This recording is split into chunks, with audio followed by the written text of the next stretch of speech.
Under the COCO umbrella, they train youth organizers, help underserved scholars prepare for college, and work with students to help them gain admission to top universities. South Central Youth Empowered Through Action fosters teen activism, where young people have led campaigns moving tens of millions of dollars to South LA schools and forcing officials to make AP classes available to students in under-resourced institutions. SCEL scholars have taken part in the March on Washington, been published in major news outlets, and been elected to city council. Long before she was mayor, Karen Bass started the program when she founded the Community Coalition. To donate, volunteer, or enroll a student in South Central Youth Empowered Through Action, please visit cocsouthla.org. cocsouthla.org. This is a community call to action from KBLA Talk 1580. Talk 1580. What up, y'all? KBLA Talk 1580 joins you in standing for voting rights. When we all vote is what up, everybody? Everybody come in and hit that like button. Change the culture around voting and to increase participation in each and every election by helping to close the race and age gap. Created by Michelle Obama, When We All Vote brings together individuals, so did he tell you? Hey, come on, come here. To register new voters across the country and advance civic education for the entire family. We usually do it. We do the intro, then we'll play a video clip. He sent you the video clip? And generations to come. Did he send you music? Empowers their supporters and volunteers to take action through voting, advocating for their rights. Don't worry about it. We'll just do the music. Elected officials accountable. Please visit whenweallvote.org to stand up for your rights, voting rights. This is a community. Still got 30 more seconds. You want to bring the video. Hey, how do I bring up the call screen? The call screen to show the callers. It should be. You see that phone where it says X screen? Where? Right there. No, down there. This one? Next one. Yeah. Click that one. Let me know if it doesn't make you sign in. It should be. And we're taking public media black.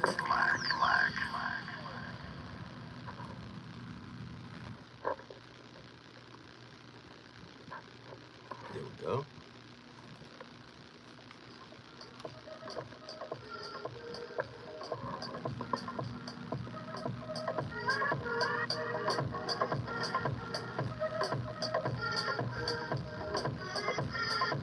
Okay, so just to clarify, yeah, let it stretch out. You want to transition into that first song? No, just this song. Okay, come right to you. Okay, cool. All right. So you tell me when.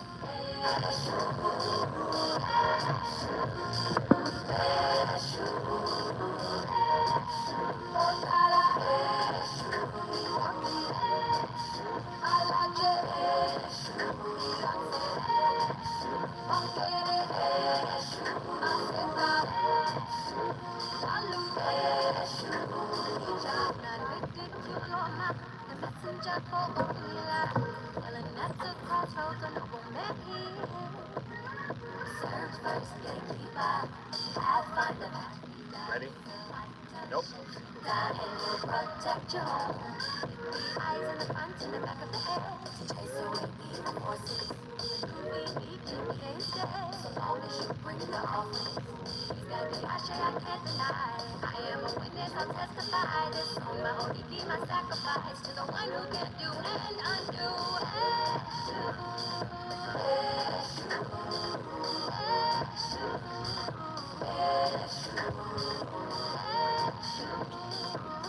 What's up? 20 seconds. 20 seconds?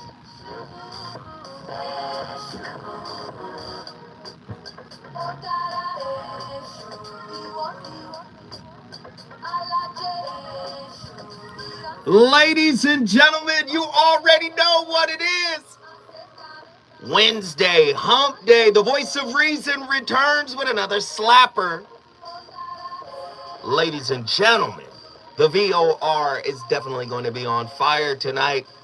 Broadcasting live from KBLA Talk 1580. Tonight's topic, I got another slapper. Eesh. Listen, a brother sent me this. And this is a very intriguing topic because sisters have a lot of poignant talking points to go against this, tonight's topic.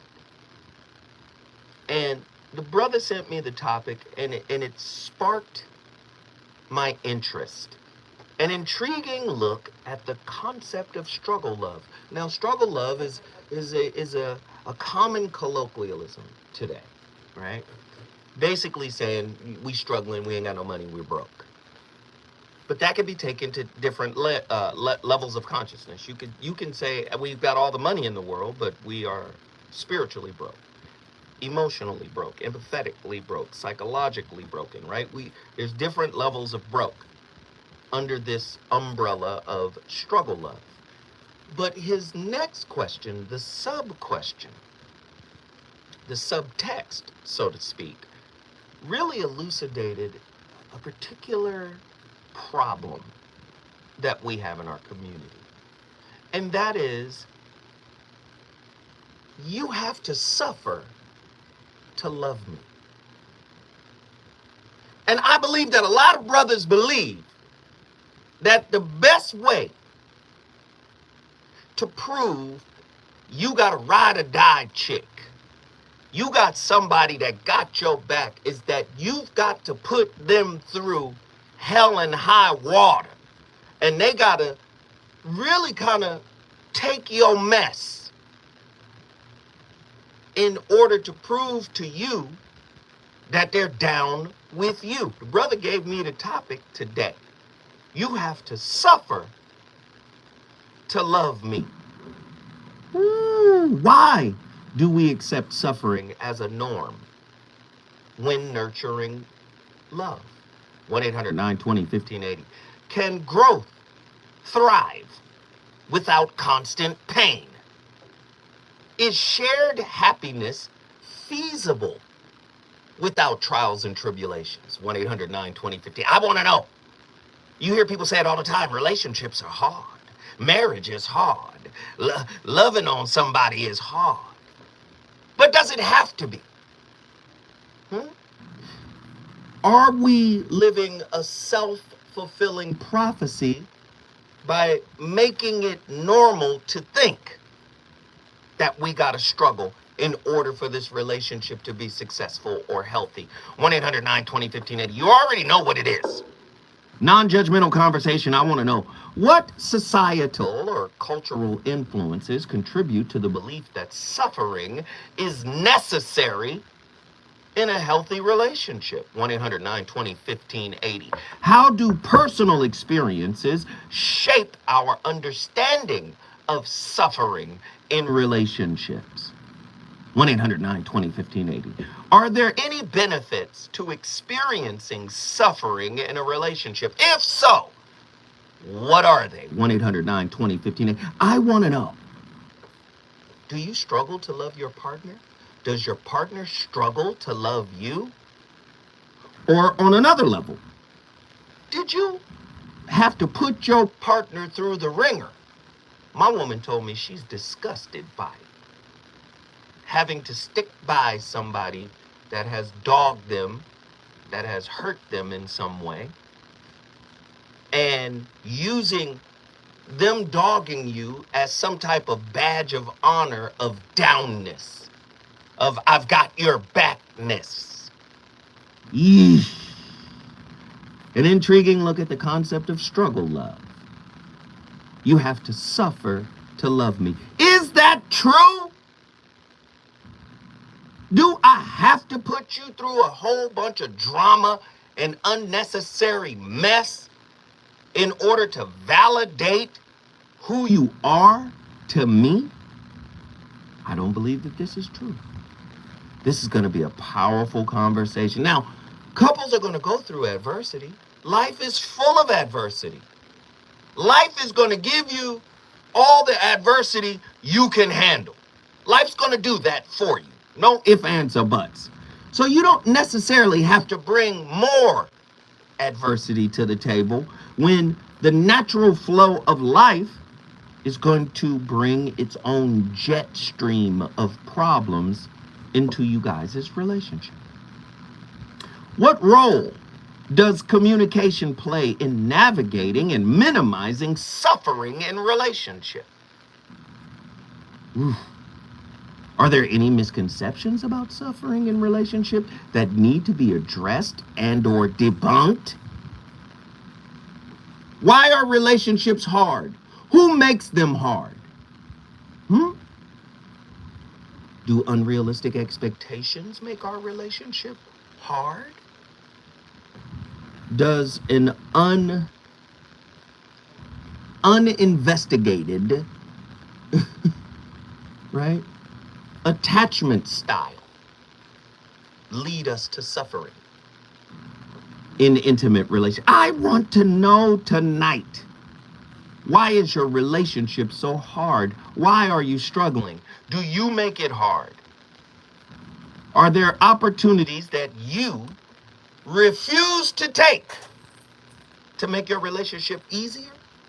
1-800-920-1580, the voice of reason wants to know. I'm broadcasting live from the one and only KBLA Talk 1580. I want to know what you think. We got a lot of people in the chat room. The phone lines are already blinking off the chart. Woo! Attila Phillips in the chat said something pretty profound. She said your relationship can struggle, right? It can be difficult, can become problematic if there are uncommunicated expectations.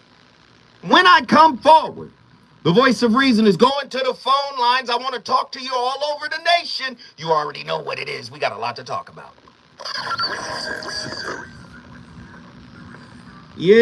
Yeah. He's answering the phone now. What up, y'all? Thank you for getting on top of that super chat. Let's get it going. We're already at $25. Thank you.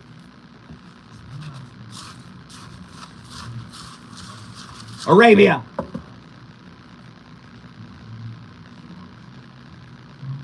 Assalamu alaikum wa rahmatullahi ta'ala wa barakatuh. No talking in this studio. That don't mean nothing. Look at Arabia. Hiya, I miss y'all. We're going to change her name to Brokey Smurf. Always breaking something. Everybody hit the like button. Come on. We 10 likes behind.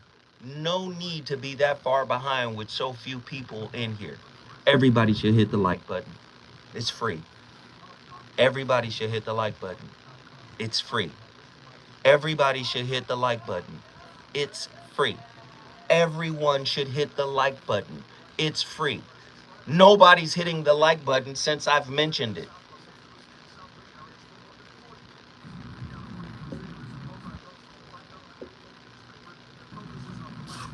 Arabia.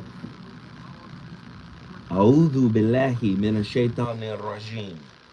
أعوذ بالله من الشيطان الرجيم.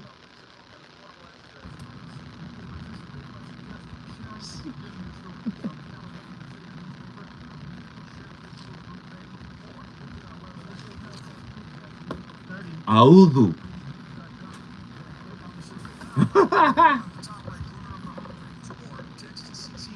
Hit that like button. Come on.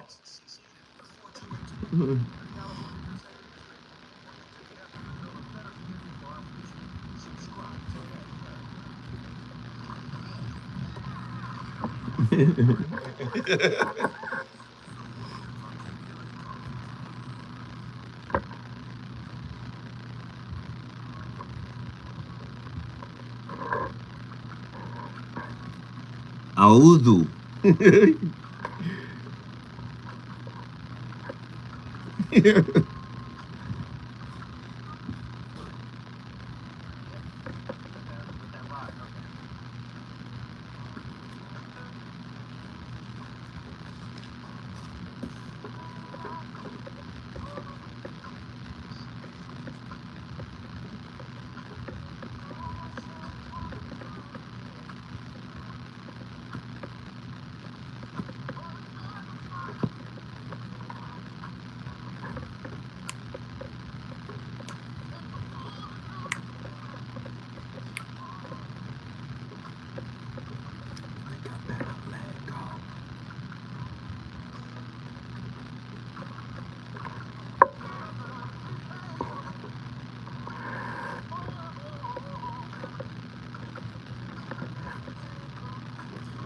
Ladies, ladies and gentlemen, the voice of reason back in the building. My playlist is my co-host. Let's get it going. That's Teddy P.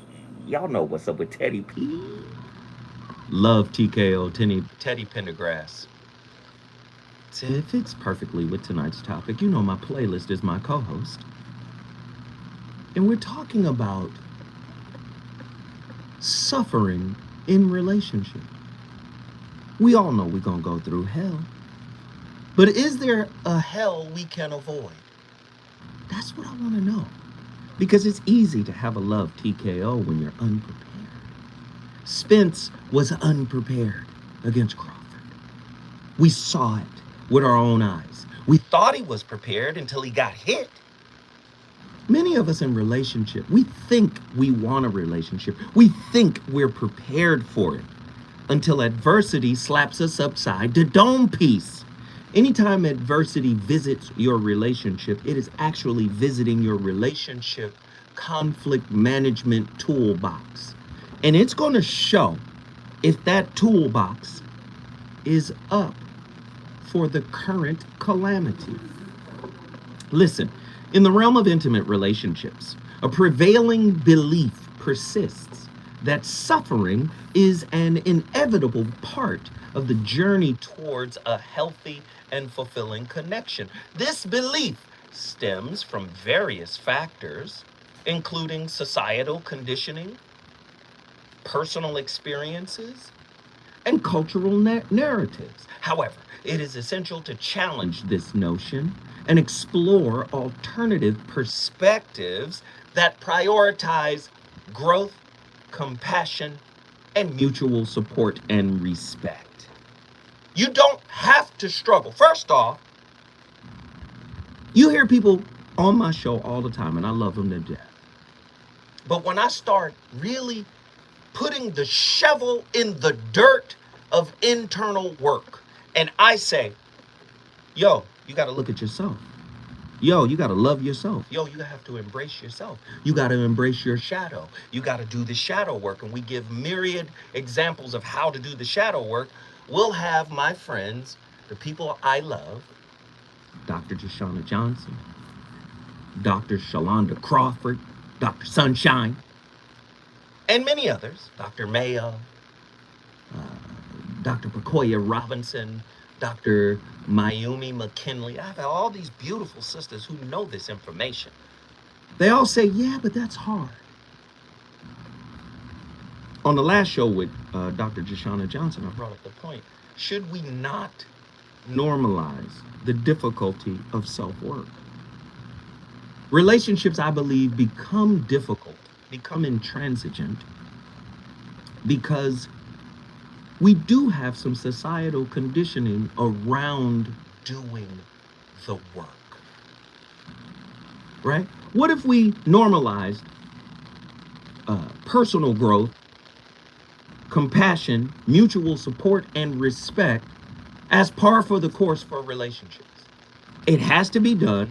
We gotta put the work in, and that's the only way we're going to avoid bringing more difficulty. See, the universe is going to give you your fair share of hard times in a relationship. The universe is going to give you that off rip.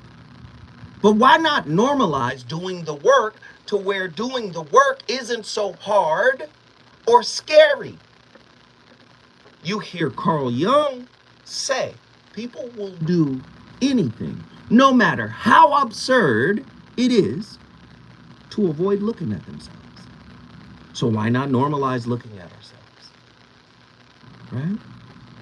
This belief that suffering is an inevitable part of the journey towards a healthy and fulfilling relationship doesn't have to be that way if we commit to shifting our perspective. And how do we do that? First, we have to attack the societal conditioning. Society often perpetuates the idea that love requires sacrifice and endurance, leading individuals to believe that surviving or suffering, leading individuals to believe that suffering is an inherent part of intimate relationships. Cultural norms, media portrayals, and even religious teachings can reinforce this belief, shaping our expectations and understanding of what constitutes a healthy relationship. Well, let's stop right there. What if society said, guess what? This is a good thing that you go through difficult things. It's a good thing that the universe, God, whatever you want to call it, Allah, Brahma, Olodumare, whatever name you gave God, Yahweh, Yahweh, Yeshua, whatever name you give God. What if we start to recontextualize the work as something that is necessary and beneficial to all those who partake? Then we have personal experiences, right? Past experience of pain, disappointment, and heartbreak can influence our perception of suffering in relationships. These experiences may create a fear of vulnerability and a belief that suffering is an unavoidable consequence of opening oneself up to love. However, it is crucial to recognize that personal growth and healing can emerge from these challenges. Let me say this. Going to hell with your partner and back can, in fact, strengthen your relationship. But if you have an option to not go through hell and still strengthen your relationship, would you take it? Relationships are hard because we make them hard. And not only do we make them hard, we normalize the difficulty of them being difficult. You hear old people say it all the time, marriage ain't easy. It ain't easy to be with your grandmama. I didn't like her for the first 10 years of our marriage. I just started liking your grandma. You hear people talk about this all the time, right? They normalize the difficulty of relationships. Another thing that can make relationships exceedingly difficult, unrealistic expectations. Unrealistic expectations about love and relationships can contribute to the belief that suffering in your relationship is okay.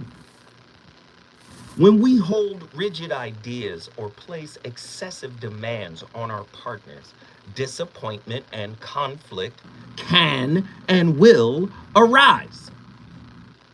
By cultivating realistic expectations and embracing the imperfections of both ourselves and our partners, we can foster healthier and more fulfilling interactions.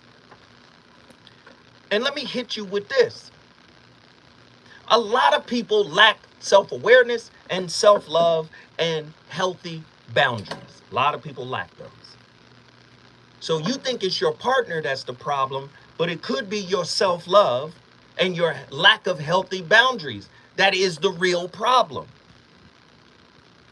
Again, when a person shows up in your life, you know what they're showing up to do? They're showing up to shine a light on the work you have to do. And when we say work, we're talking about internal work. The stuff you got from your mama.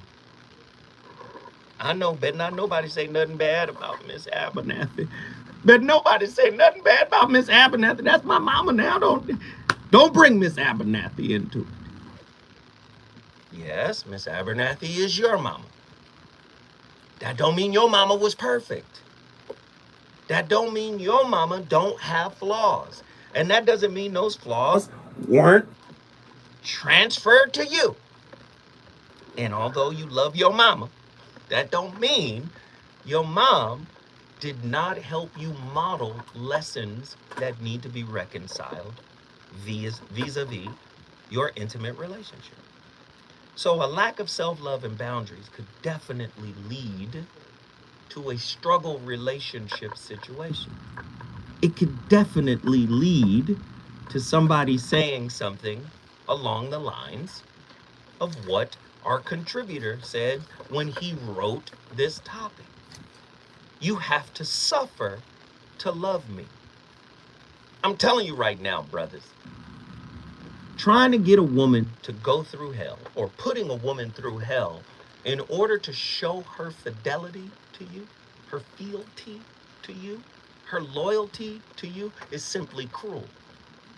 But it is the tool of an insecure, broken little man. Because you testing her, right? So you testing her resolve, right? You're testing to see how much mess she gonna put up with, right? That's insecurity. Real men date women because we like them, not because we're skeptical of them. Brother, you made your relationship difficult because there's something unhealed in your spirit that you trying to get your current woman to conform to walk on eggshells around. If you're just tuning in, tonight's topic is going to be out of this world. An intriguing look at the concept of struggle love. You have to suffer to love me. Suffering doesn't necessarily have to be a part of intimate relationships, but pain is like the indicator light in your car. Where there is pain, your attention should go to the pain. But your attention shouldn't go to the pain to look for blame. Your attention should go to the pain to look for what you can claim. Because typically, what you're dealing with is something you can heal within yourself internally. You suffer because you want somebody else to be your remedy. That's not how relationship works. Relationships brings you an answer, brings you a question to an answer that is pre-existing in your spirit. That's why relationship is a mirror. When I come forward, the voice of reason will continue this bonfire by adding the callers.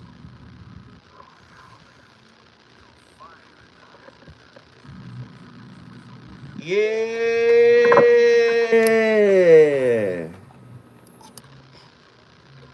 Good shit. We got broken wrists, Smurf. It's all good. Look at that hand. I'm gonna mimic her hand. Her hand just sitting up there like. Don't do me. You know, normally that hand busy than a motherfucker. That hand like.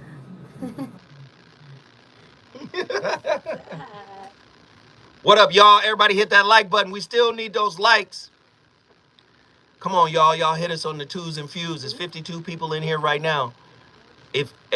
I want to call in on the topic, but I'm at work. Fuck it. Always a good topic. So I call in. Call in.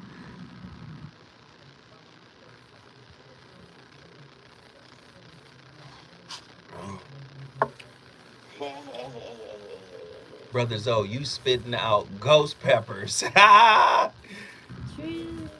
I'm trying to teach tonight a little bit. Just a little bit. But you know I love the calls, man. Y'all got to call in. You know, Trick loves kids. Hey, who's coming to the Malibu Relationship Roundtable Retreat with me and Dr. Alan Berger in the month of September? In the month of September, myself and Alan Berger are doing a relationship retreat in Malibu, California.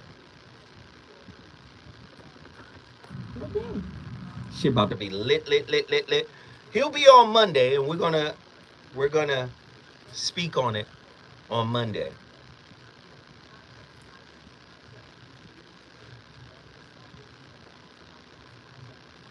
Everybody hit those likes. Everybody hit those likes. There it is. What day is the retreat? I'm not giving up. Oh, okay. It's gonna be lit though, and it's gonna be for a weekend.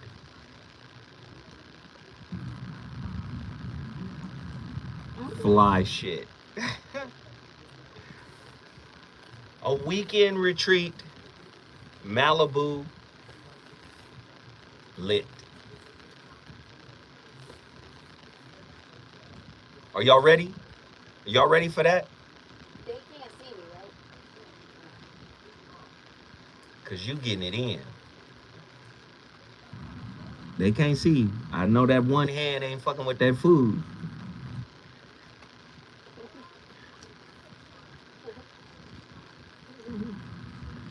What's up, peoples?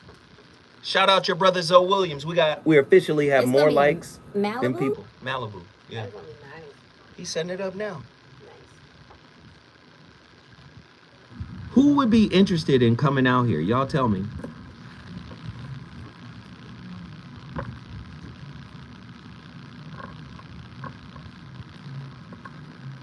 Who would be interested in coming out and joining the retreat?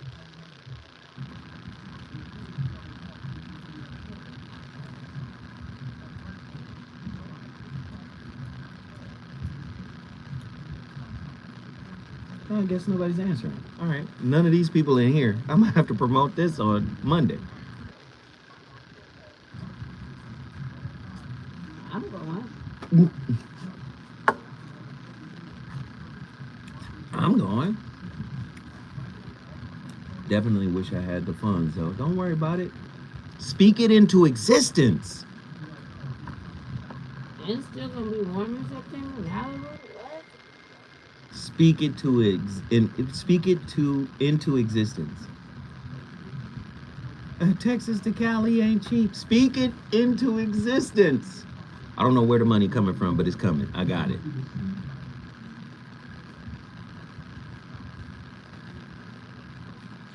Speak it into existence. All these sisters with so much power. Y'all speaking negativity. Don't do that. Speak it to it. Speak it into existence. What's Mac and family? Great show, big bro. Big brother Zoe. Number love. Thank you, Suge Mac 510. You took us to $29.99. Everybody should drop at least $2 or $3 if you got it. Drop it. It's early enough. Y'all might get some good. Y'all can get some good tickets for a weekend. It's gonna be lit. Money coming to me easily. Y'all should be lighting candles. Y'all should be out in nature, feet grounded on the ground. Y'all should be pulling in what you want. It's possible for you to do that. What's Carmel? Zoe, do a love connection show. That would be dope. You want me to do that tomorrow? I love the That's what I'll be doing. That's what you gotta do. If you want to do some shit, don't let your words make you wait. Oh, your fear. But that's what the word is a byproduct of the fear. The word is the incantation. That's the spell. Don't let your words keep you stuck. You know how expensive it is to travel to Cali from Texas? No, don't do that. Find it.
The voice of reason, live from Leimert Park.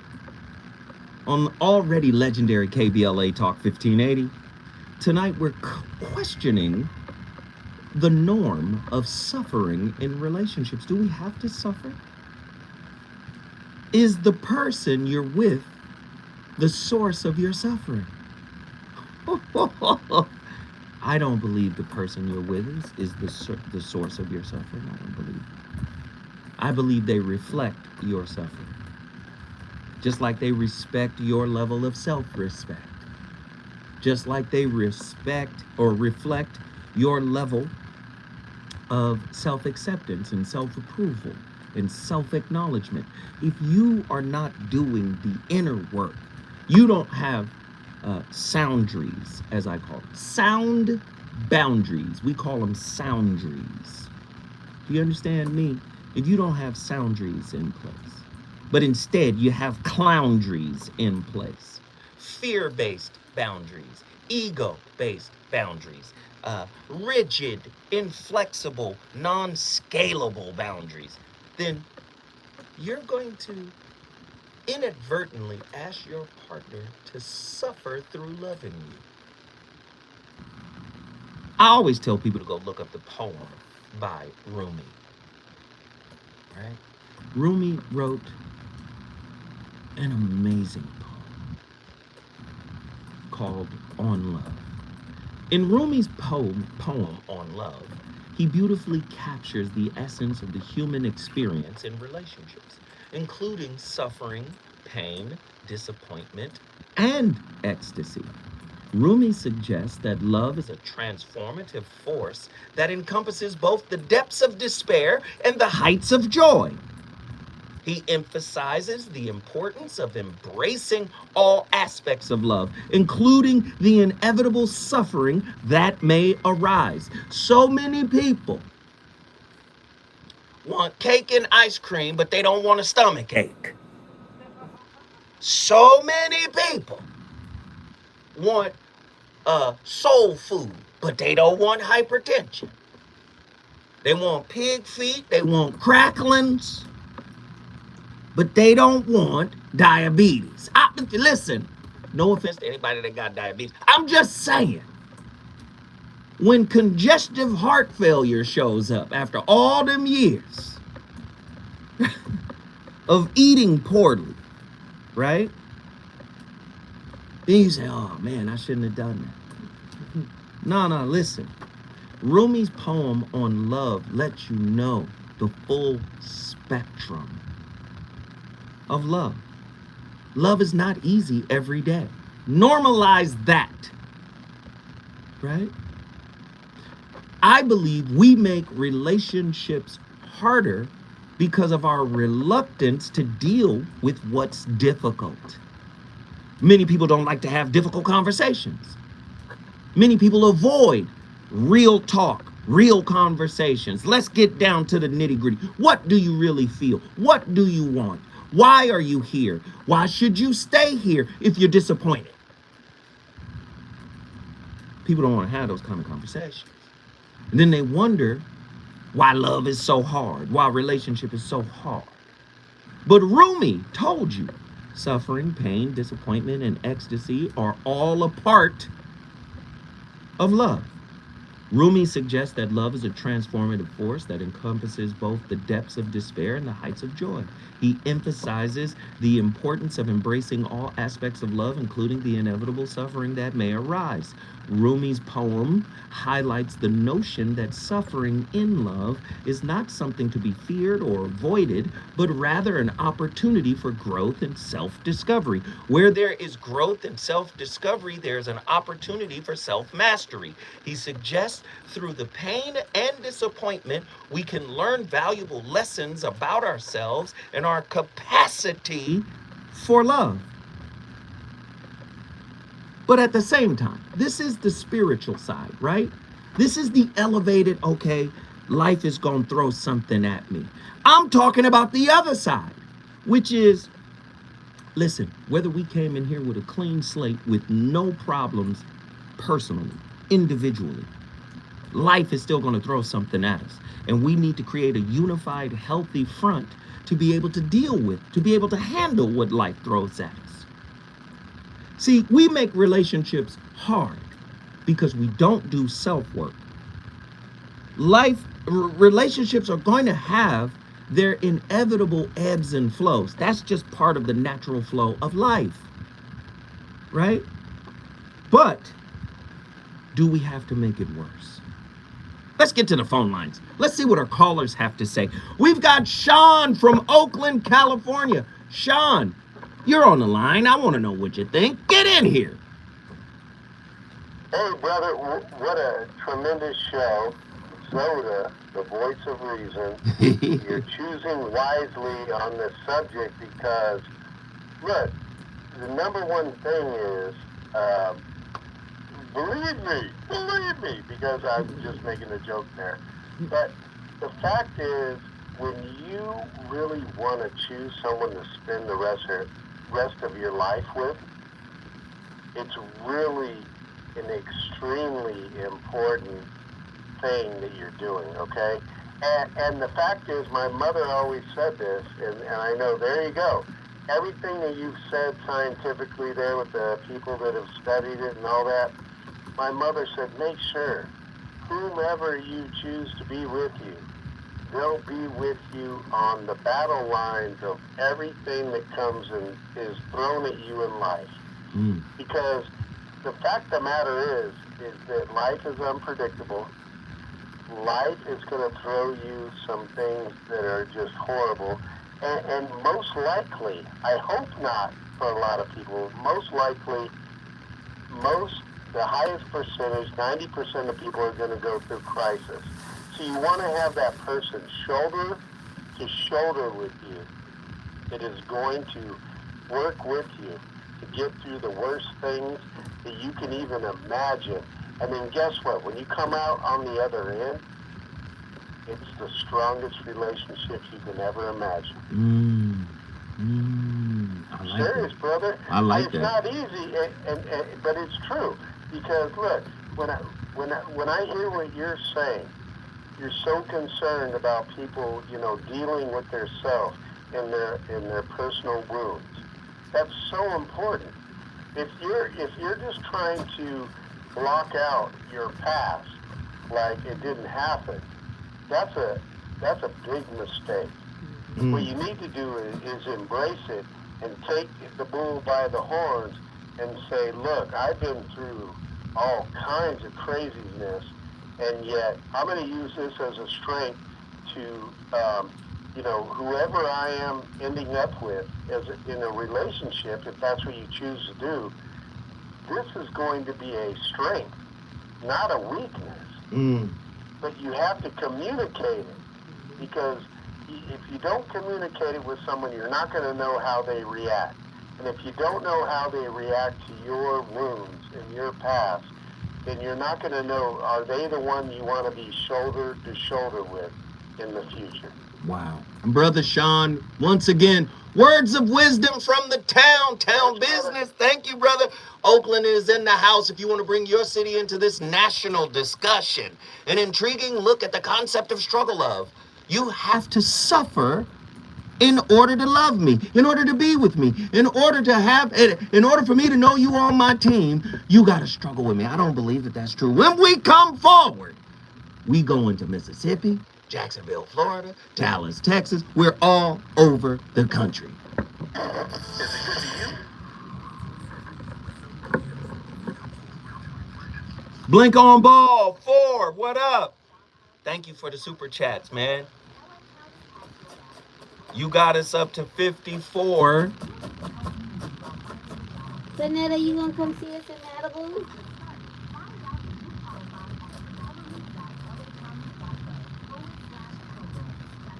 Thank you, Attila. I just saw your Cash App.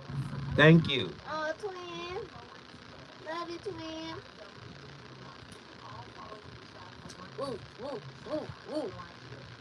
We moving, slowly but surely. We moving. Bing Kong, you did it twice. Double back to back. Woo, woo, woo. Thank you, baby. Oh, that was sweet of you.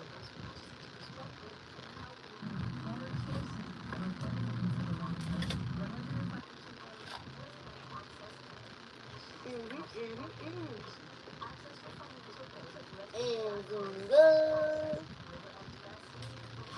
Angel May.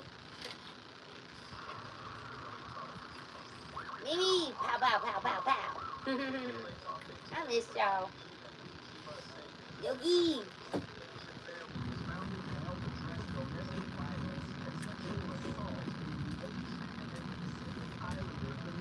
I'll be in California for the holidays. Nice. Nice, nice, nice. Good job on the likes. Good job on the super chat. Let's like it. Let's share it. Let's push it around. We want to get this algorithm activated. Oh, what vanilla we'll see for the holidays? You gotta come to Cigar Lounge. It's a date.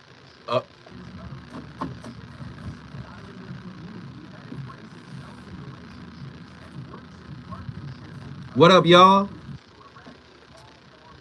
We got Suge Mac 510. We got Pretty Brown Mimi 726. We got Attila Phillips. We got Vanetta Colbert. We got Smile More. Yeah.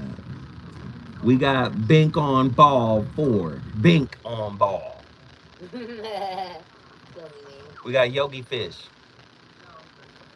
Angel May. Call in.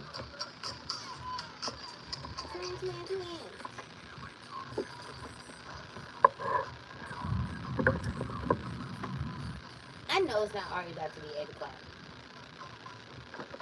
Don't those glasses look nice? Those look nice though. I like it original.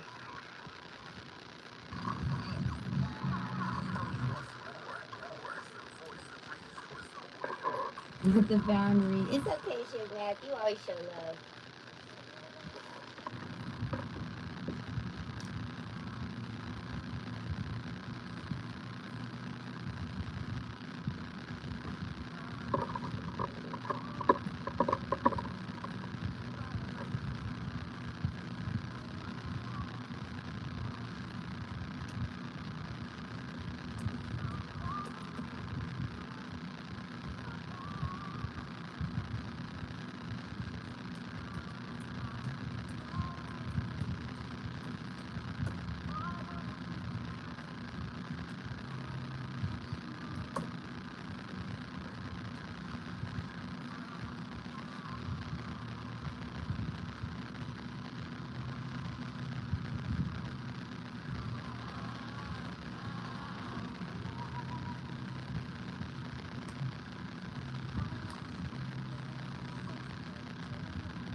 Ladies and gentlemen, the voice of reason back in the building. You already know my playlist is my co-host. That is The Voice, the one and only voice. During the time of Leo, August 9th, Whitney Houston. Why does it hurt so bad? Well, it could hurt because people are works in progress. And works in progress are unpredictable. You have to struggle in order to love me. You gotta suffer in order to love me. Is it true? Have you found yourself in a relationship, or have all of your relationships been suffering? Right? Rooted in suffering? I want to know. The belief that suffering is an integral part of cultivating a healthy, intimate relationship reflects a complex interplay of societal, cultural, psychological, and historical factors. This prevailing notion that has deep roots, often intertwined with traditional narratives of love and sacrifice, leading many to accept suffering as par for the course. I would believe that there is, maybe suffering isn't the word. Maybe the word should be, we should supplant the word suffering with challenging. Because you're going to get challenged. I'm sorry. You got to get challenged. That's what life is about. How you make the challenge easier is do all the work you're supposed to do. before you throw that work on somebody else in the form of an expectation. That's my thought. We have callers from all over the country. This is a national discussion right now. We've got Houston, Mississippi, Jacksonville, Florida, Dallas, Texas. We're all over the nation right now. If you want to bring your city in the building, all you got to do is call me at 1-800-920-1580. Let's get Nikki from Mississippi. Nikki, get in here. What's going on, Ro? How are you? I am well, and yourself. I am good. What are your thoughts on tonight's topic? Okay, you're kind of slick because you ride me in on last night a little bit. With this question of what do you want from a relationship or in a relationship, and how that relates to suffering. If you understand that want, or at least one definition, is a lack or deficiency of something. If you are coming, male or female, to the ship, which means exchange, in a lack or deficiency, then it would suggest to me that suffering is going to immediately show up because you're in a place of lack. Keep going. I'm walking right next to you. We're walking down a country road in Mississippi, and you're walking, and I'm right next to you, and we're about to walk to the frozen lady's house and get us some frozens, and you telling me what's happening. Keep going. I mean, when I heard the question tonight, I thought, oh my God, thinking. No, I can't want that. If I have to cause a person extra suffering, some more suffering, to prove, so they can prove them worthy for me, I'm in the relationship with me, myself, and me. And I'm showing up in lack sure enough if I'm doing that to another person. Ooh, I love it, I love it, I love it, I love it, I love it. So you're saying where there is a want, there will be suffering. Yes, because you're in lack and deficiency in whatever that place is. Love, money, comfort, whatever it is. Now flip it, invert it to relationships. Where there is a desire for validation, approval, to be accepted, to feel love, right? You're desiring all of this from somebody else. And when you don't get it, right? You're disappointed, you're upset, you're frustrated, you're angry, right? Exactly. Because you failed to do the work in the relationship with you, yourself, and you, or your company incorporated, so that you didn't show up in lack in the first place. Ooh, keep cooking. She's cooking. Nikki is on fire. So you're telling me whatever is yours to take care of, all the inside job stuff, right? You're telling me happiness, inside job. Self-esteem, inside job. Self-worth, inside job. Self-approval, inside job. Self-validation, inside job. Self-acknowledgement, inside job. Self-care, self-empathy, right? These are all inside jobs. If you did your work, this would lead us back to Attila Phillips' question. She said, could you argue that expectations will lessen the more internal work you do? Yes. Ooh. Because whatever you vibrate, okay, if you're not a Christian and God doesn't work for you, okay, let's go with the universe. Whatever frequency you're vibrating on is what's showing up.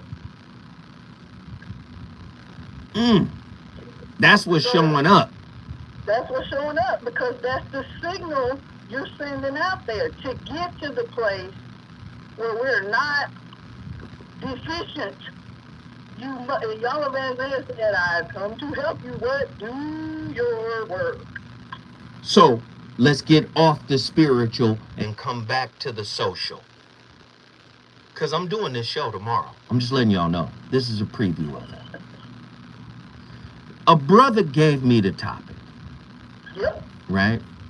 And the brother's topic was quite simple. It was straight to the point, right? You have to suffer to love me.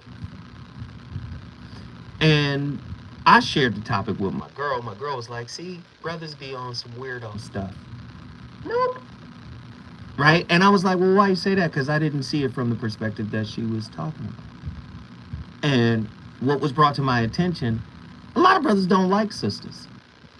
Mm-hmm. And so they have this weird way, because they're insecure, they're broken, they haven't done the internal work. So they have this weird way of putting sisters through hell and high water in order to vet them out as being down with them. If we let them. Ooh, talk to me, Nikki. Speak on it. See, there was a time in our society where cheating, infidelity, on whatever level was harder, because women would stop you. If they knew you had a partner, married, whatever, they wouldn't roll with you. But we don't do that in our social society anymore. So if we, whatever gender, would stop, but see, that assumes that you've done some work so that you're not in a place of lack, so that you can be in a place of strength to say, nope, I can't let you do this with me. I recognize that you are in that place. I don't love you less because you're there, but that right there is a nacho. That's not for me. Ooh, ladies and gentlemen, you're listening to the voice of Nikki from Mississippi. If you want to bring your voice into this national discussion, all you got to do is call me at 1-800-920-1580. When I come forward, I'm going back to the phone lines. We got callers from all over the country. Thank you, Nikki, for the heat. KBLA 1580 Santa Monica. Ooh. Call me. Get on the phone lines, y'all. Get on the phone lines. Let's go. True Monger, I'm coming to you next, and Mimi right after that.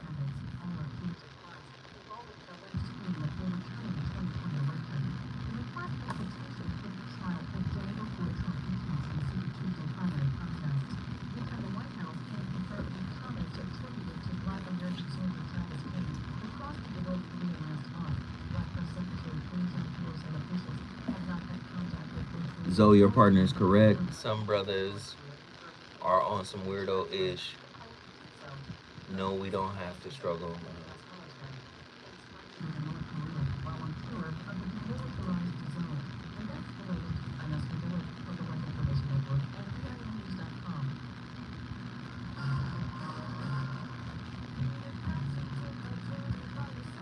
All you got to do. Do you see how fast the first hour really be like, whew. The first hour of every show just be like, boom, what's happening?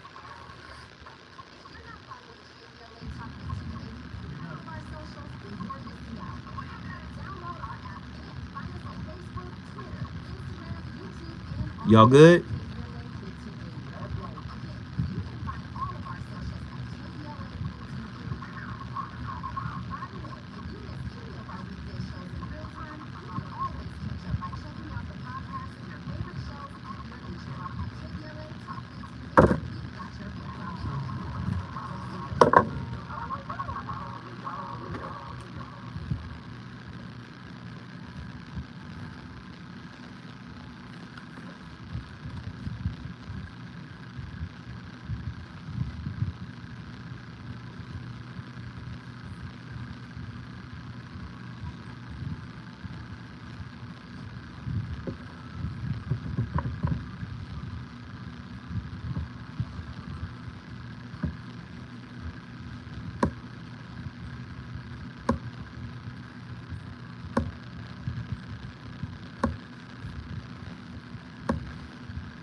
Turn her off. Turn her off. Turn her off.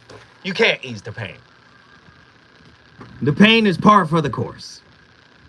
Get used to the pain. Embrace the pain. The voice of reason is back. Hour number 2. The VOR is on complete fire tonight. Of course, my playlist is. When was the last time you heard that record? Come on. When's the last time you heard that record? We have played Love TKO by Teddy Pendergrass, Feel No Pain by Sade, Why Does It Hurt So Bad, Whitney Houston, and then, of course, Linda Fisher. When was the last time you heard that record? How Can I Ease the Pain? My playlist is my co-host. The VOR is on fire tonight. Tonight's topic, a heavy one. An intriguing look at the concept of struggle love. You have to suffer in order to love me. And I do believe that life will throw difficulties at you. Yes, I agree with that 100%. But I don't feel like it's your partner's responsibility to help manage the mess you come with. Ooh.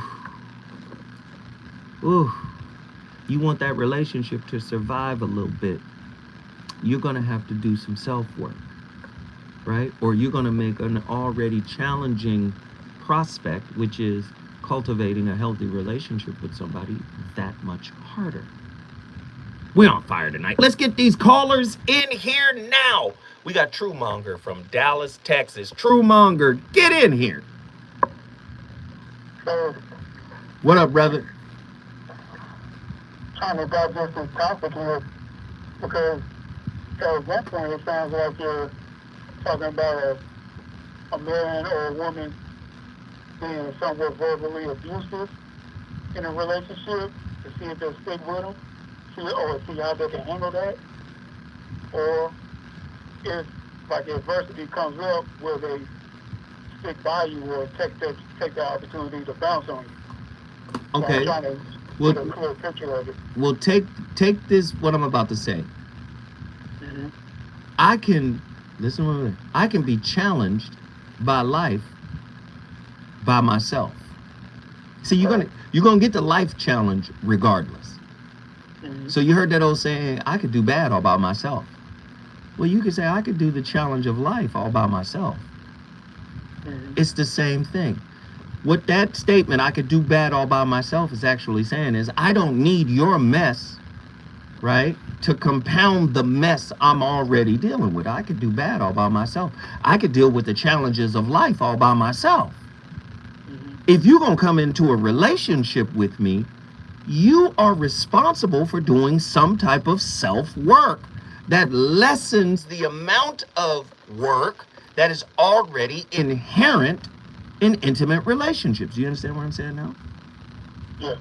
So that's pretty much where I'm coming from, right? You have to suffer to love me, right? This is a concept that a brother brought to my attention.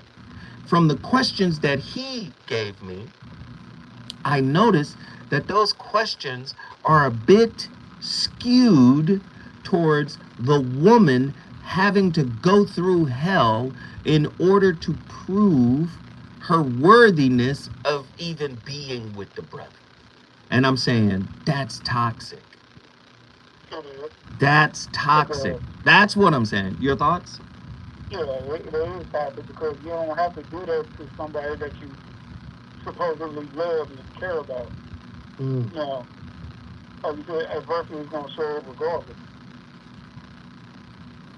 Every And single how you handle it is going to, every single time. yeah. But it's how you handle it once it does show up. Some people will stick by you through good and bad. Some people will bounce on you as soon as adversity pops up. Mm. So in a place like that, that's going to cause people to have trust issues and want to put people through those kind of things to see if they're for real or not. Mm-hmm. I'm guessing,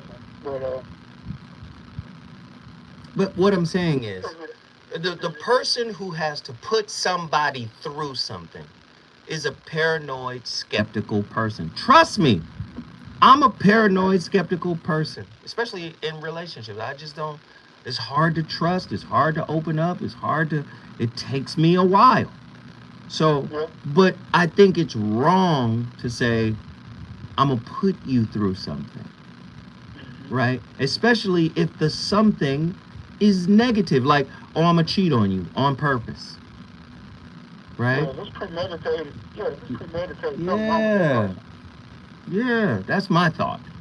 Truemonger, guess what you did? You brought Dallas, Texas in the building. We appreciate the call. If you want to bring your city in the building, all you got to do is call me at 1-800-920-1580. Hey, True, thank you for the wisdom, brother. I appreciate it. And let's keep it pushing. Mimi, Jacksonville, Florida. It's your time to shine. Get in here. Hey, Joe. Hey, everyone. Hello. What uppers? I agree with your partner. Some men are on some weirdo mess. Mm. Just on some weirdo mess. I don't mean to put it on men, but you said a man brought the question to you, and it's slanted towards women receiving the suffering. I think I can't wrap my mind around someone that would purposely put their partner through something to prove to them that you love them. I know for myself personally, I'm dealing with some family issues with my mom. She's having health issues, and life is not a straight line. I mean, it's hills and valleys, and everybody's happy and loving on the hill. But when I go through that valley, I found out real fast who's who and what's what, family, friends, partners. And I want a partner that I can ride through the adversities of life. Things that naturally happen. No games, no, manufactured mess that you made to make me show you that I love you. None of that. If we can go through the real trauma and adversities of life together, that's what I want. That's what I want. And if you're about drama and manufacturing stuff, I'm out. If I smell it, we're not even going there. If I smell it, I'm out. I love it. I love it. Mimi, I appreciate the insight. You brought Jacksonville, Florida in the building. If you want to bring your city in the building, all you got to do is call me at 1-800-920-1580. This is a national, non-judgmental discussion. I want you to be a part of it. Thank you, Mimi, for the call. Listen, when I come forward, I'm going to Atlanta and I'm going to Houston. We on fire tonight.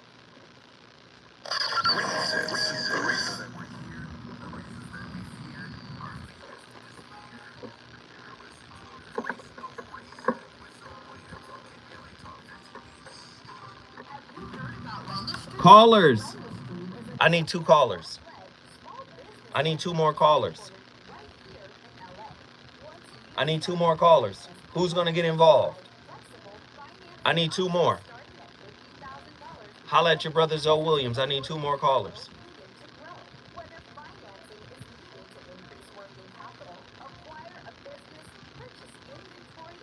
I need 2 more callers. Get at me.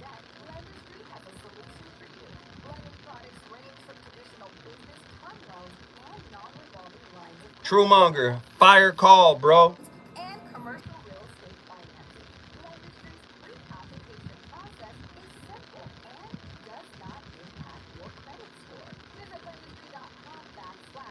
Come on, y'all. I need 2 callers. And look, we're at 5497.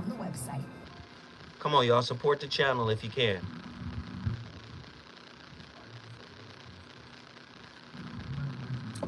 Angel May said I did my call in for the year. Wow.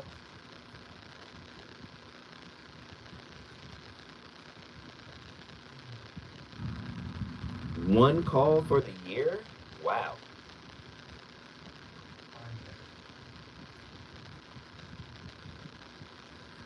What up, what up, what up, y'all? We did a great job on the likes. We got 73 likes. Can everybody do me a favor and simply share this video right now? I'm sharing to my Twitter account. Can we get everybody to share?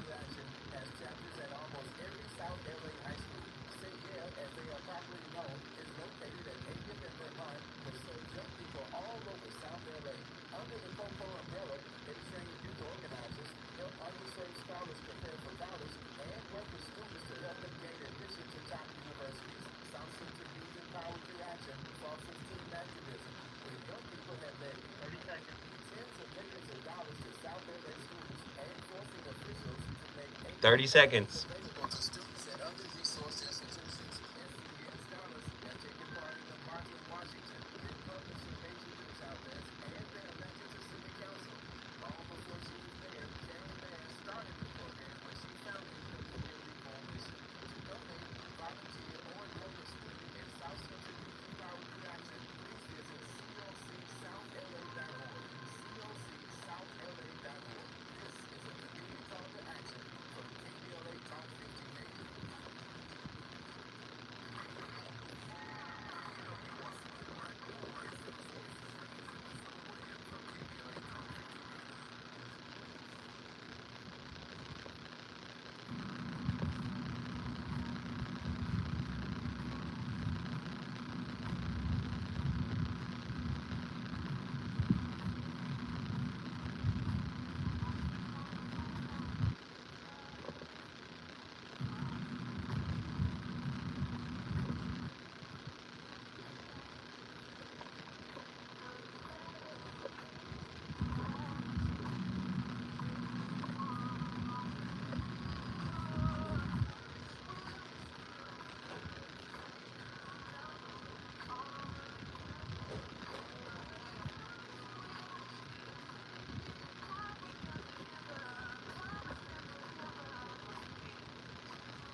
Forget what you heard.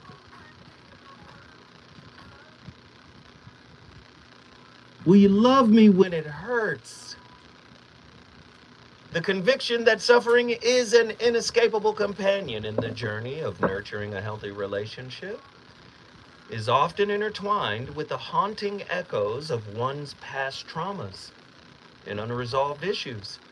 This intricate interplay between personal history and relationship dynamics can shed light on the enduring allure of suffering within the realm of intimacy. Listen, you think Kobe Bryant suffered? Right? Being Kobe Bryant, I'm talking about all the work, all the work that he put in, all the, you know, countless hours in the gym and just, the injuries. In order for him to be great, he had to push himself to the limit. Michael Jackson did the same. If you notice, Mike had back issues from performing and dancing, and this is where the pain pills and all that stuff comes in. We love the spin and land on your toes, but we don't know the work that goes into cultivating, right? Prince, same way. Not sleeping, always making music, and just going from a concert to the studio, to rehearsal, to another concert. I mean, we don't know what it takes, right? I'm sure they endured a lot of pain in order to become what they were, right? Well, guess what? Relationships are the same way. You think it's painless to look at oneself? What we should normalize is embracing the pain. We should normalize not running. Most of us are chronological adults, but spiritual infants. Soon as we feel something uncomfortable or a modicum of discomfort, what are we doing? We're running. We're lacing up our shoes and we're running. And okay, fine. I won't run shame you. Okay? I won't shame you for running. Some people handle things better just by running. But did you know that every difficult thing you face in life has the seed of personal growth in it? Did you know that? Every trial, every tribulation, every struggle has a seed of personal growth in it. So yes, if you choose to run, that's fine. Okay? Fine. It's like a video game. You see Super Mario. He needs another life. There's a mushroom. Go get the mushroom, you get the other life. But if you skip the mushroom, you're actually playing the odds that you won't get killed in the video game. Right? Because You know, wow, I should have grabbed that mushroom with that extra life. In the event life hits you with something, you got a storehouse of reserves. There's an internal storehouse, and then there's a relational storehouse. And we got to keep those storehouses filled. Do you believe that? The only way to empty those storehouses so you can put other resources in them, you got to go back to the past. Past traumas and unresolved issues serve as silent archetypes, shaping the blueprint of one's belief and behavior. Individuals who have faced adversity, abandonment, or emotional neglect may internalize the idea that pain is an intrinsic aspect of relationship. This internal narrative, woven by early childhood experiences, can predispose them to accept suffering as a similar and even expected facet of love. Not a similar, excuse me, familiar and even expected facet of love. Nah, I'm cool. Life is going to be hard enough. Let's do our work so we don't exacerbate what life has in store for us. Huh? Let's get these callers in here. People want to talk. They're calling from all over the country. Who's been on the longest? I'll tell her from Houston, Texas. Get in here. Uncle Joe, What's happening? you know, chilling. It's crazy because I was on the phone with my good friend having a very similar conversation to what we're talking about right now. Mm-hmm. So I'm gonna go to church a little bit. You know the story of Joseph, right? Sent down to Egypt by his brothers. Correct. Mm-hmm. But the part that I'm more so speaking on is when he becomes the prime minister, right, to Pharaoh. Mm-hmm. And he has the vision, and the way that he enters into that position as prime minister is that he recognizes that there's going to be a drought. So what does he tell him? Store up your grain, right? Mm-hmm. In the years of plenty. You're talking about storehouses. Do we know how to recognize the years of plenty? Or are we so used to being in lack that we just blew it off? Come on, Attila. Give us a word. Where are my church organs? Give us a word this evening, child. What? A spiritual storehouse for relationships? And I got a bone to pick with you, too, about Lecture 13 in the Shrouded Lighthouse. What did I do? Right? So you speak, you speak on relationships not being a safety net. I didn't understand it at first. I get it now, because none of us are safe. Right? Mm-hmm. And in me recognizing where I'm not safe, I've also recognized where I need to do my work, right? And it made me more compassionate towards my partner, but that doesn't help when they're trying to keep their mask on, right? And so essentially, I realized that if two people are in a spirit of lack, there's no way to recognize plenty and store up. It just doesn't compute. And I think that we have to be better stewards of our relationship currency. Absolutely. But listen, when you're talking about this storehouse piece, which I think is really big, right? You typically get your storehouse prepped during the time that there is no storm. Many people are trying to run to the store during the storm. And that's going to make the relationship a little harder. That's going to make the relationship suffer a little more. Do you agree or disagree? Yeah, I mean, we suffer. It's weird. We can see that in real life. Get the lesson to understand that. But relationally, it just doesn't.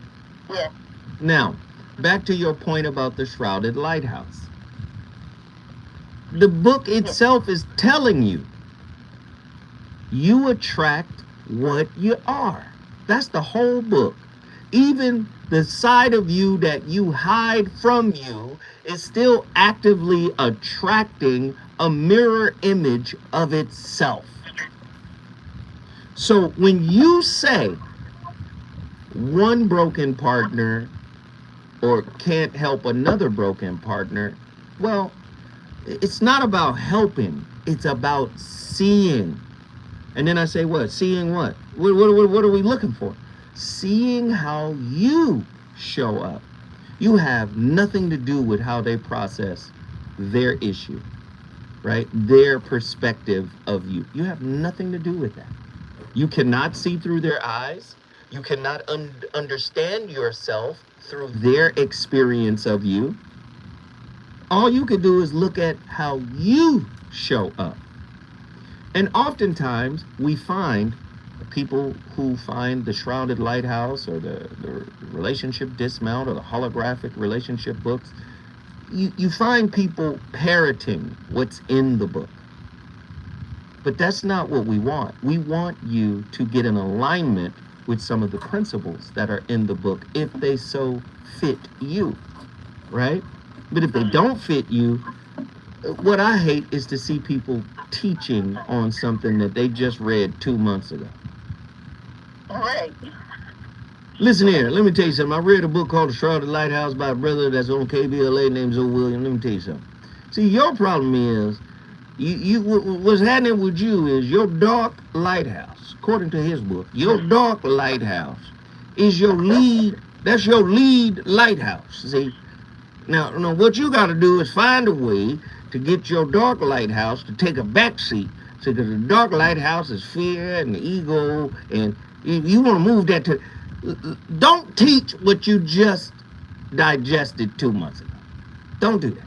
Mm-hmm. Oftentimes we read books just to sound deep. But these books that I create are really for you to actually, put the work in. If we don't want to suffer as much in our relationships, we're going to have to suffer with ourselves. Meaning, we're going to have to fight what needs to be fought internally. You hear me talk about Lao Tzu all the time. He said the greatest tactician or the greatest tactic in war is to be able to win one without fighting. Well, guess what? Guess what that tactic is for? Conquering oneself. Lao Tzu, the one who created the Tao Te Ching, says the same thing. He says, a man is great if he can conquer 10,000 people, but a man is a master when he's able to conquer himself.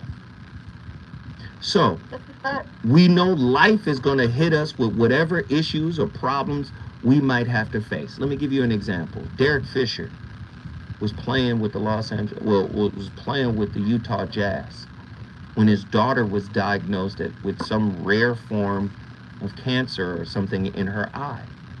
Well, the best doctors were here on the West Coast, here in Los Angeles.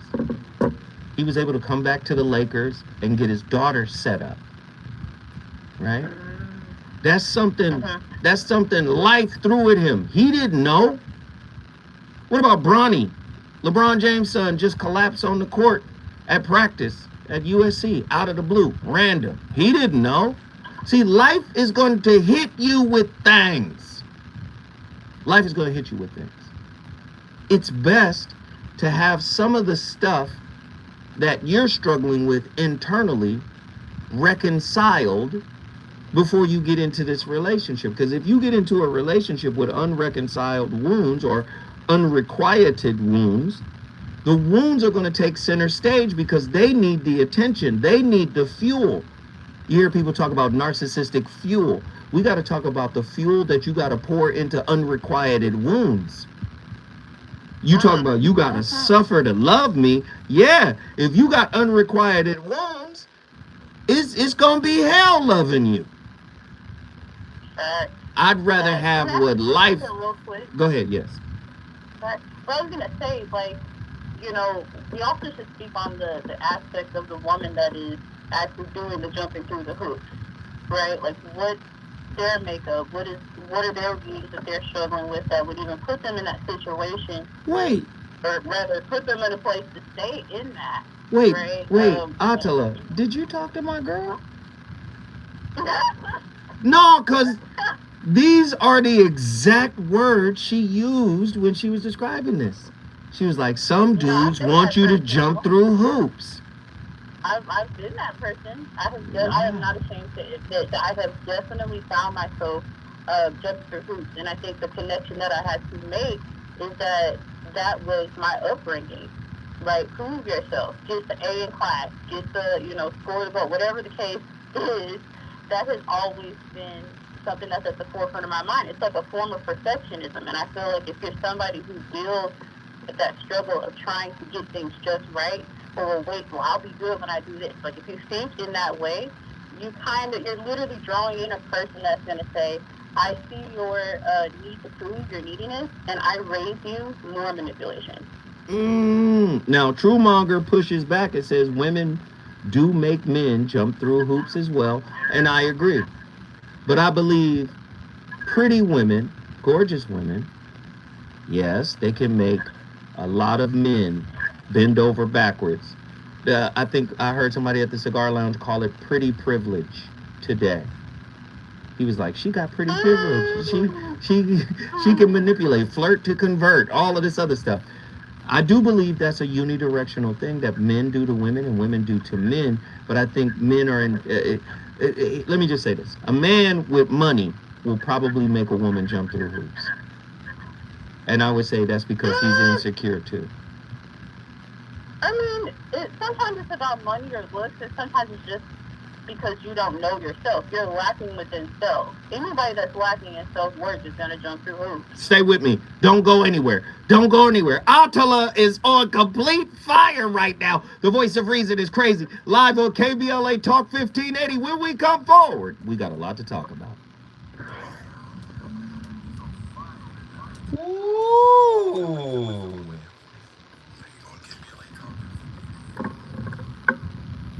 No, I think men that can provide, they will send women through hoops. I believe that. A man that ain't really got nothing, he can't make no woman jump through no hoops. She'd be like, where's your car? Listen here, Dr. Bus Pass. You're not finna run nothing over here. Like, but a dude with means, right? A dude with means, a dude with bread, dude with his own situation. He like, And that's all. show me.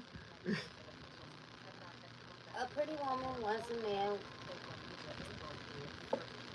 that can provide, and a man that can provide wants a pretty woman. 100%. I agree. But she got to be more than pretty for me. She's got to be nurturing. She got to be loving. They don't see past. I mean, I saw something today where they was like, the quickest way to run a man off is show him love and affection. Really? The quickest way, like somebody like you, not your boyfriend, not the person that you're on, but the quickest way to run like somebody that you want to get to like, or a guy or something, is show him love and affection. So I'm about to pull that asshole call real quick. I'm not doing that shit no more. I run them off. Like, I'll be so cool, and then they just come back to find out, like, damn, he wasn't. The damage is done. Like, I have to know to reserve that for my mate, my one person. I like that. So I'm going to be a pretty, whatever y'all want to call it. Whatever you hold over yourself, you will jump to obtain it. I'm just talking. She's just talking. Let her talk.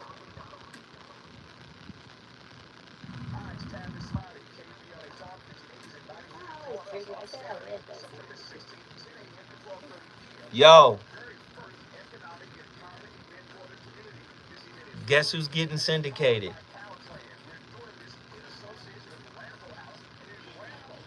KBLA. About to syndicate the voice of reason.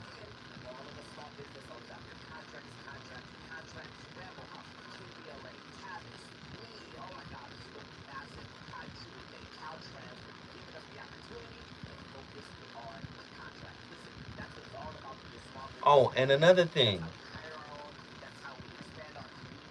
The Situationship has over 1.5 million views. Just thought I'd share that. The Situationship television show has over 1.5 million views.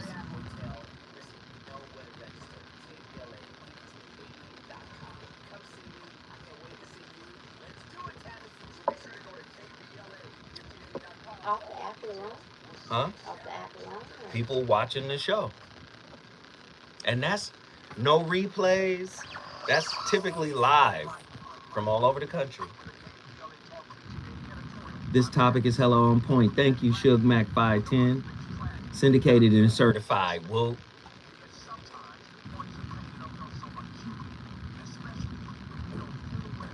We going to the ship. We going to the ship. What's the shit? The championship. Remember Oh. Hardball? We going to the ship. I done forgot. Dave Luz, what up? Hey, Suge Mac 510, we appreciate it. You got us to 56.96. My question is, before the show is over, can we get to $100? Tavis Smiley on New Orleans radio. I heard. Congratulations. Yeah. My show is next. As soon as I walked in, it was like, there he is. Get ready for syndication.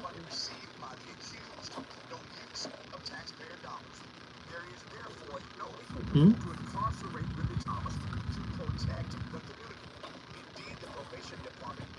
Yeah. JT, what up? Fellow Gemini, what up, JT?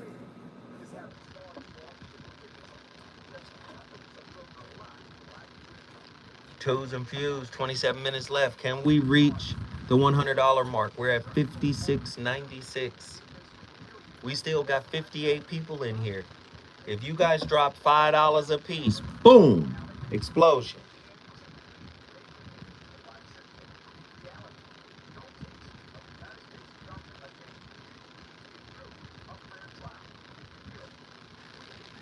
We gonna do it or not? When you win, we win. That's 100% true. He who thinks.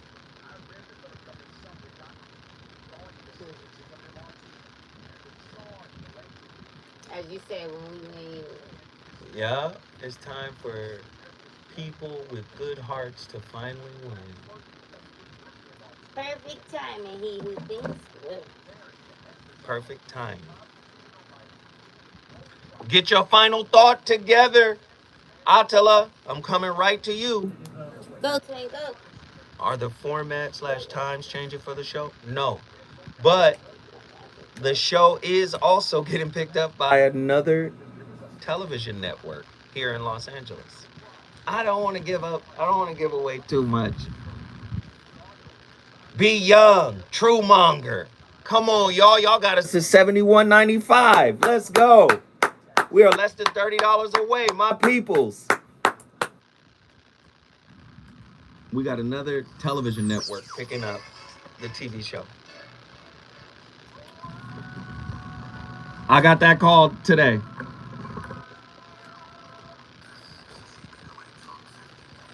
You make me happy.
Ladies and gentlemen, my playlist.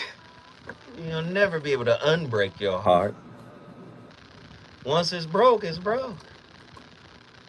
That don't mean you can't. I mean, you could try to fix it. Listen, don't be afraid of life hurting you. In ancient times, light always represented illumination. The Buddha, his name, the illuminated one, the enlightened one. Buddha, enlightenment, right? Jesus, right? Enlightened. He was enlightened. He was called the morning star. That's what we oftentimes see a lot of churches called morning star. Church. Light represents illumination, enlightenment, right? Rumi said it another way. He says the wound is where the enlightenment enters, where the light enters. You want to be enlightened? It's going to go through pain. Life has that set up for you. Okay? Life is going to put you through things. But you can make that crucible a bit easier to deal with if you reconcile the stuff you've been through. You cannot let the stuff you've been through have access to the pen that writes the expectations for your significant other. You cannot do that. You're going to make it a struggle to love you if that's the case. I know people don't want to hear it. Unresolved issues often seek refuge in the shadows of the present. Individuals grappling with their own insecurities or unmet needs might unconsciously seek out partners who trigger these unresolved wounds. In such cases, suffering can become a distorted expression of familiarity, leading individuals to replicate patterns of pain and struggle that mirror their past. In other words, they're known.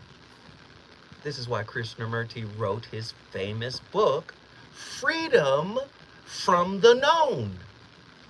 And what known was he talking about? Was he talking about technological knowledge? The knowledge of how to build a microphone or a radio station? No, he was talking about psychological knowledge. In other words, whatever attachment style you inherited, your communication style that you got from your parents, your conflict resolution style.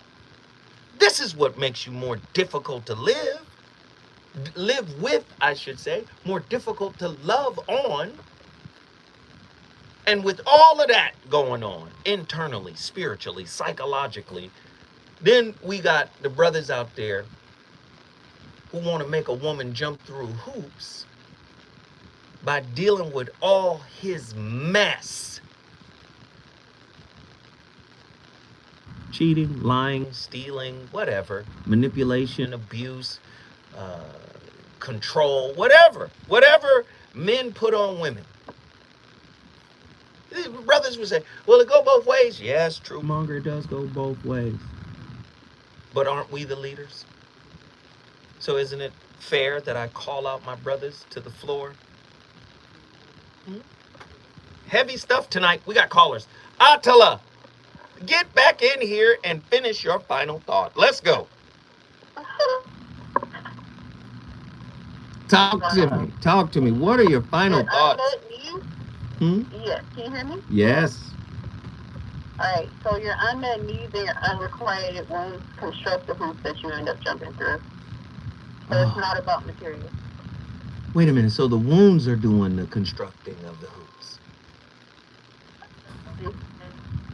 Wait, are you breaking up? Where you go? You breaking up? Yo, come on, girl. Where were we? T-Mobile? What?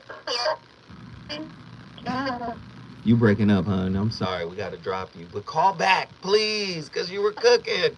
She's dropping. But call back, Atala. I want your final thought on this.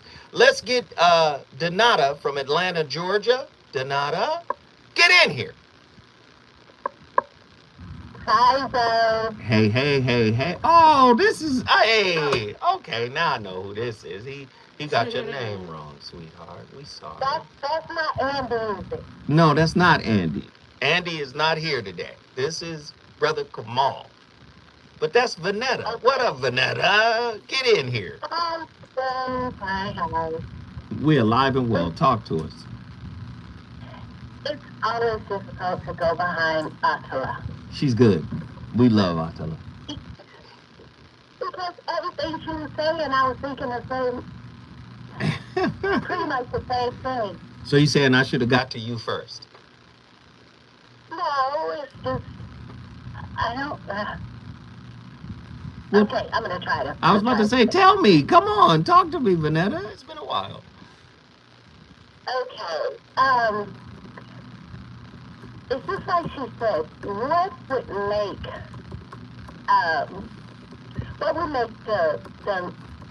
the lady want to jump hoops for the guy in the relationship? Her It insecurities. really doesn't have a lot to do with him. It Mm. has all to do with her. Mm. Now, he is that kind of person to even be putting her through this, if he's consciously putting her through this. But he's actually a manipulator and all the things that he's putting her through. He's that, and then it's something in her that is causing her to want to put up with that. Mm. Because ultimately, in relationships, there is going to be things that just organically happen that you have nothing to do with. You cannot do anything about it. And you and your partner are going to have to get through these things together and be happy on the other side. Right. So, with that being said, there's no room. There's no room for suffering. There's no room for anyone coming in there just doing all type of destructive things and thinking that you're going to put up with it. Mm. Do men feel like sisters are supposed to put up with us? You know, our mess. I mean, I'm talking about brothers right now. Do brothers feel like y'all supposed to put up with us? I'm a good man. I got flaws, but guess what? If you gonna be with me, you got to live with all my little flaws and situations. Do women feel like men come in with this kind of energy? I don't think so. I don't think they come in with that type of energy. It's just who they are. Oh. All of us? Well, no, not because all men are not that way. It sounds like you painting us in a box real Yeah, she quick. got us. Yeah. She said that's just how y'all are. No, I don't mean all of, no. The ones that come that way, they're not consciously coming that way. I don't think they're coming intentionally to say, I'm going to cause suffering on her and she's going to have to prove herself in order to stay in this relationship. No, he's just that way.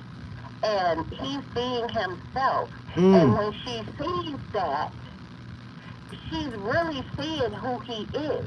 Now, she can do what I used to do and try to change him, try to make him totally who he isn't.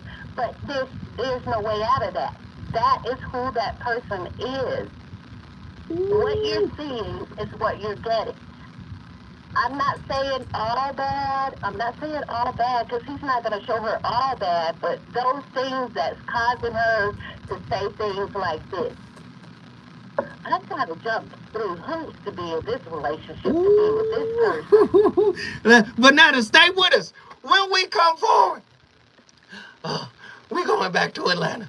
Vanetta is on complete fire.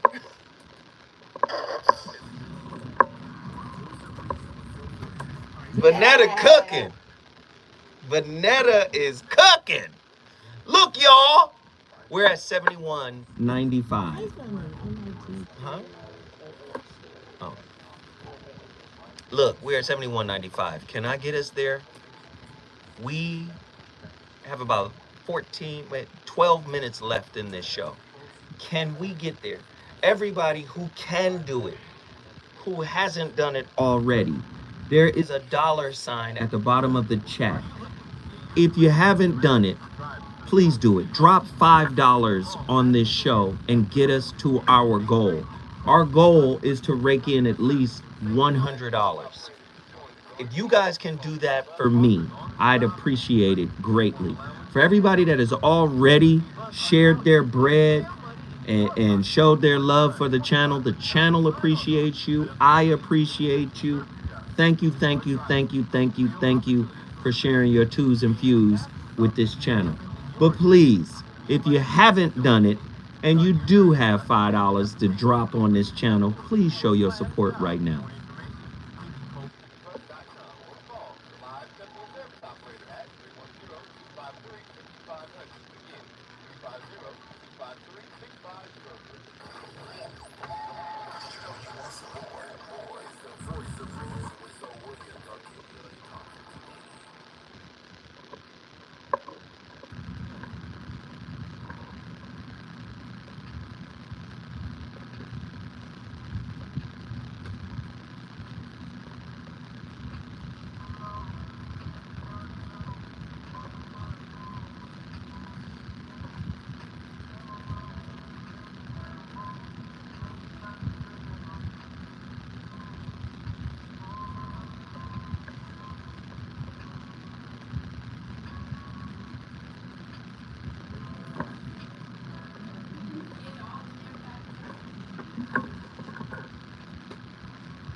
Ladies and gentlemen, welcome back to the Voice of Reason, live on KBLA Talk 1580. Your brother Zoe Williams is in the building. You have to suffer if you want to be with me. Very nuanced topic that was delivered to me today by one of the male listeners of our shows. And I appreciate the brother. And as a matter of fact, I did him a disservice. He gave me a lot of powerful questions. But I guess that conversation with my girl kind of shifted the topic a little bit. His questions are, is suffering a type of necessary pruning of the narcissistic self?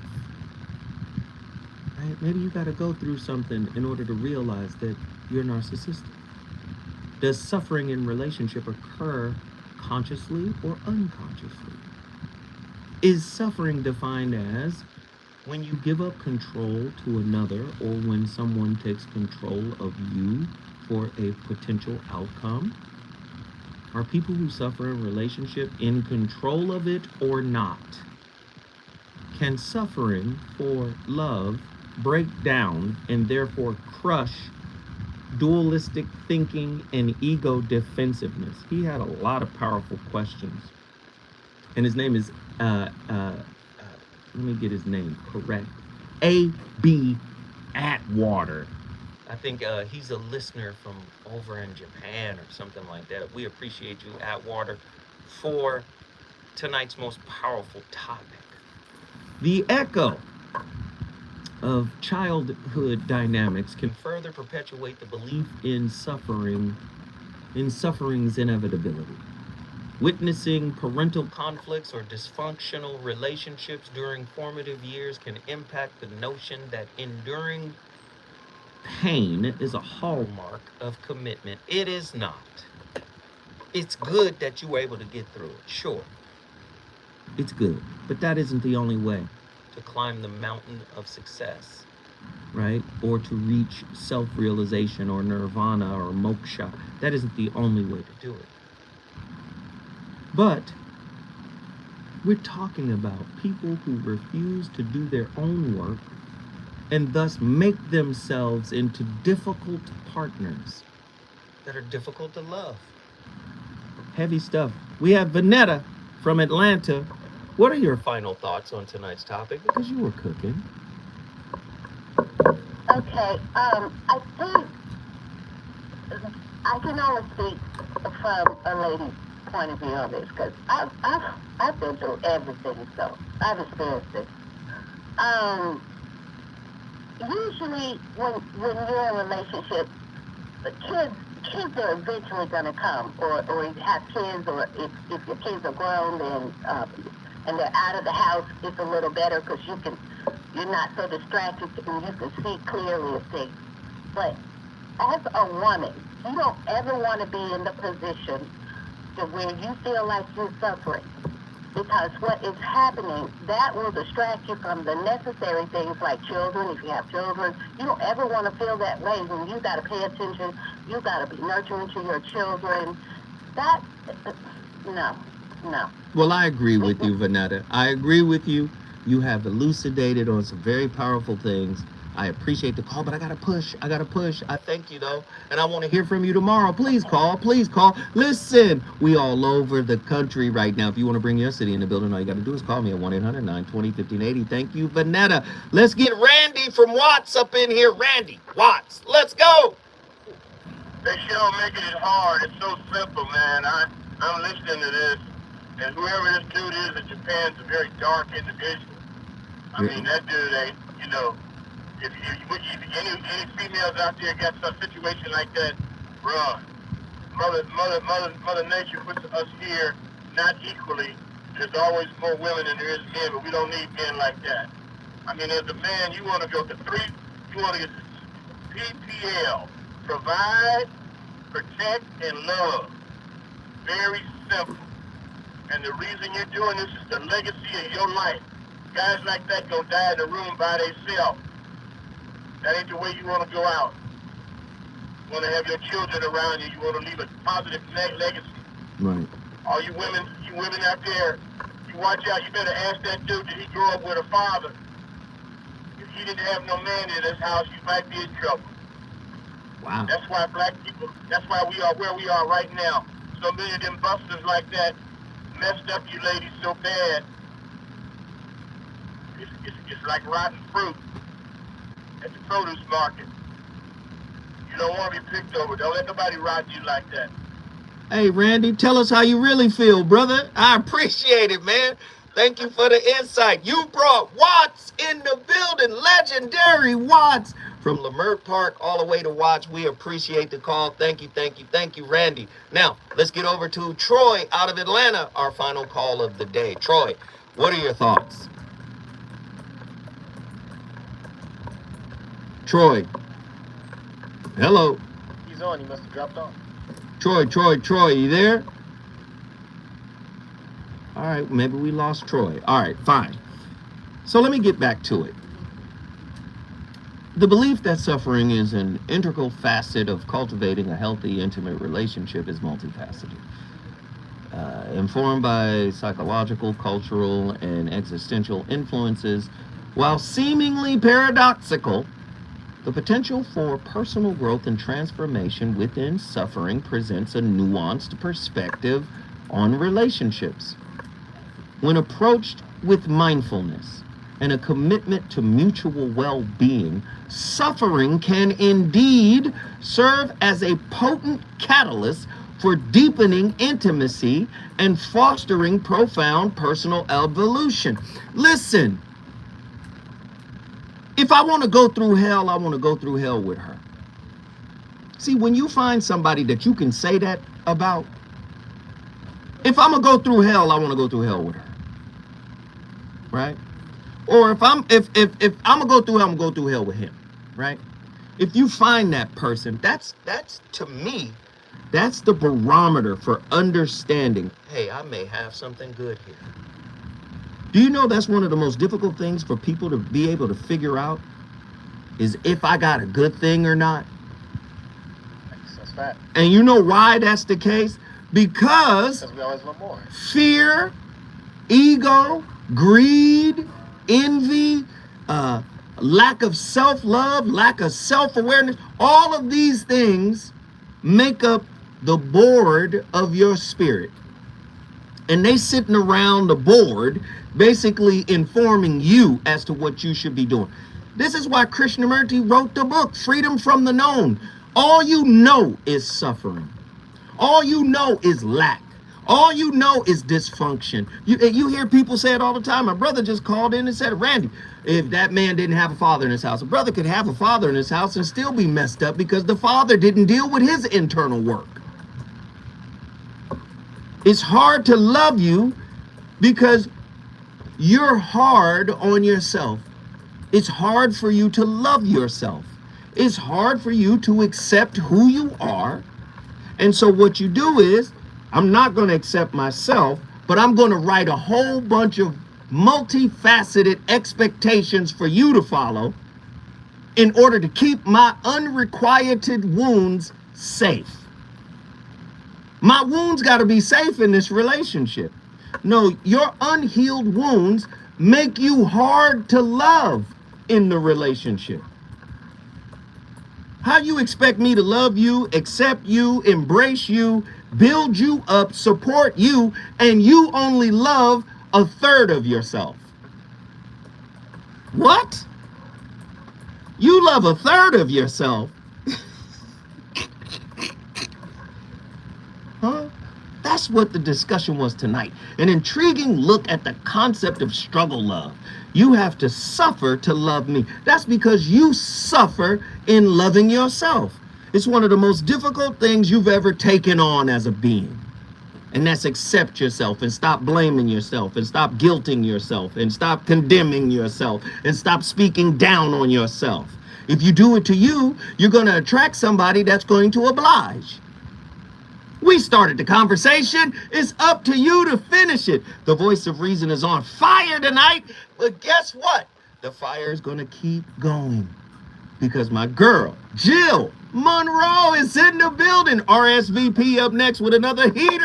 I'll holla at y'all tomorrow. KBLA 1580.